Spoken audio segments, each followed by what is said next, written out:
It was supposed to be just another statement of dominance. McLaren crossed the finish line in Miami with a commanding 1-2 to finish Piastri and Norris untouched, unchallenged, and seemingly unbeatable, but in the shadows of their champagne celebration. The FIA was already preparing a silent strike. A full-scale technical investigation had been ordered. One prompted not by chance but by persistent accusations from their fiercest rival.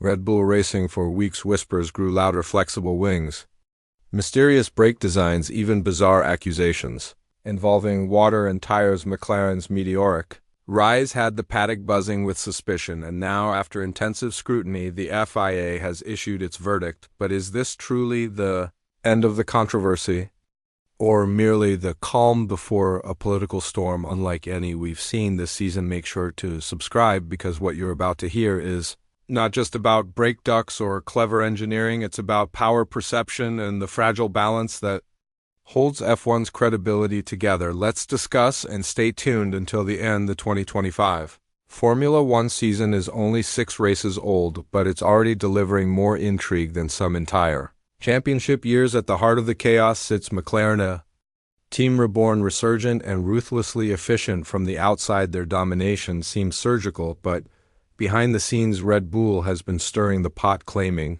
McLaren's pace isn't just from hard work and smart development, but something far murkier. Let's start with what we know. Since the first lights went out in Bahrain, McLaren has been on a warpath. 5 victories from 6 races, a 1-2 in Miami that felt more like a mic drop than a race result. Lando Norris and Oscar Piastri are no longer the underdog pairing. They are the alpha force. They lead the Drivers' Championship. McLaren leads the Constructors with 246 points. Everything, at least on paper, appears to be clicking, but performance at this level always raises eyebrows.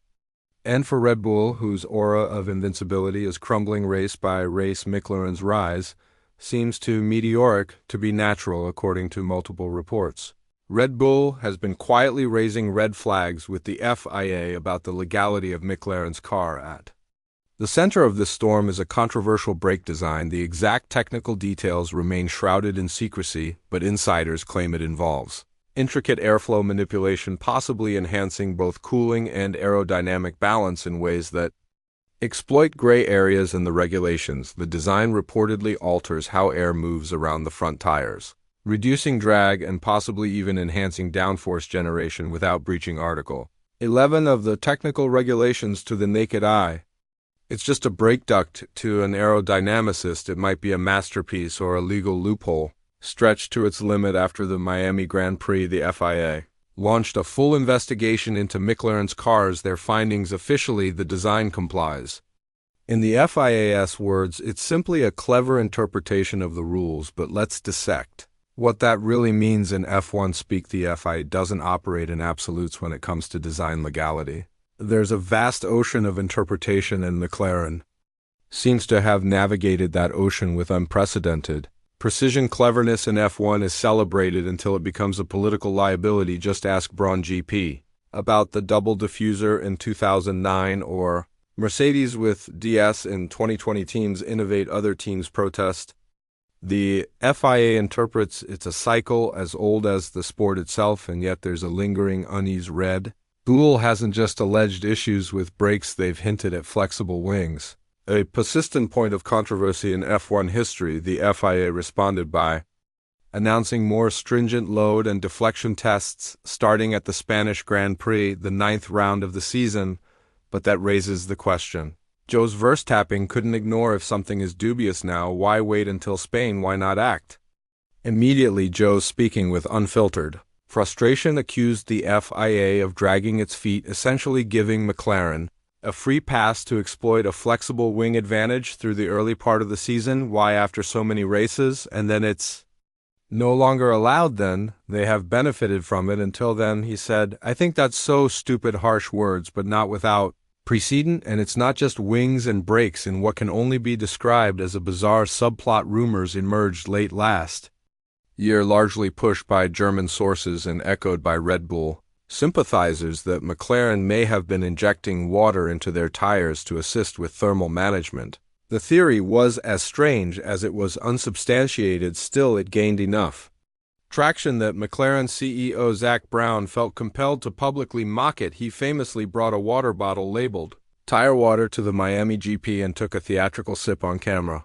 The message was clear: McLaren isn't just defending their car, they're ridiculing the accusations, but satire aside, Brown's rebuttal was rooted in genuine frustration. In a later interview, he criticized the culture of baseless allegations in the paddock, particularly pointing fingers without naming names at Red Bull for leveraging media narratives instead of official protest channels. This led to one of the more fascinating developments of the controversy: a proposed overhaul in how F1 handles technical accusations. Brown called for any allegation, even informal ones, to be formalized through a written submission and a financial bond. In his words, "If someone does believe there's a technical issue, by all means you're entitled to it. Put it on paper, put your money down. It should come against your cost cap. If it turns out you're wrong." His idea: discourage weaponized accusations by adding cost and accountability. Surprisingly, FIA President Mohammed Ben Sulayem agreed. He publicly supported the concept and suggested setting the financial threshold as high as $50,000 for future protests. "You cannot just accuse someone without a written complaint," he stated. "You have to pay money." This could signal a seismic shift in how F1 governs technical politics, essentially moving from paddock gossip to courtroom procedure.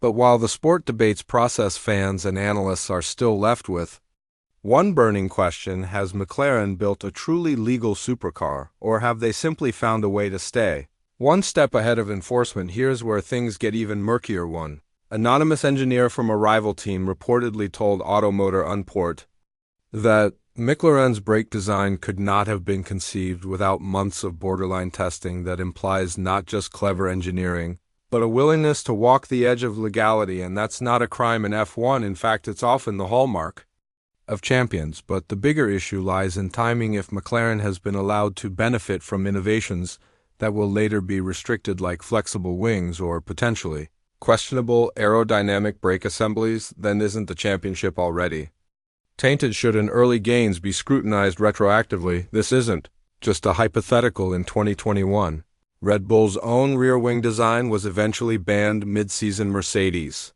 cried foul, saying it had cost them points. Now the shoe is on the other foot, and Red Bull is echoing the same arguments they once fought against. It's also worth noting that McLaren's resurgence comes at a time when Red Bull is under internal pressure.